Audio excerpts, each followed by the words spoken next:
আসসালামু আলাইকুম। আপনারা দেখছেন wrestling entertainment BD. WW champion Cody Rhodes সে ইনজুরিতে পড়ে গেছে। ডাব্লিউডাব্লিউ এলিমিনেশন চেম্বার ব্যাপার ভিউতে দ্য রক ও জন সিনার সাথে ট্রাভিস স্কটকে এনেছিল। ট্রাভিস স্কট কোডি রোডসকে একটি থাপ্পড় মারে, যার কারণে সে কানে সমস্যা দেখা যায় এবং চোখের পাশে কালো হয়ে যায়।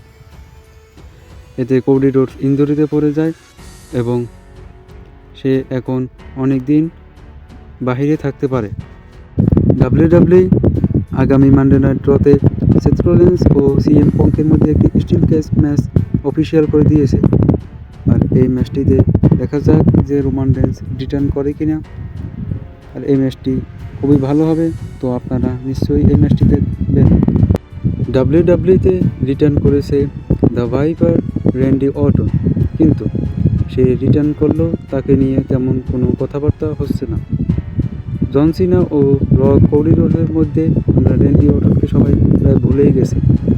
র্যান্ডি অর্টন বেশ অনেক লম্বা সময় পর আবার রিটার্ন করেছে, কিন্তু তাকে নিয়ে কোনো কথাবার্তাই হচ্ছে না। এবার দেখা যাক র্যান্ডি অর্টনের পরে প্ল্যান কী হয়।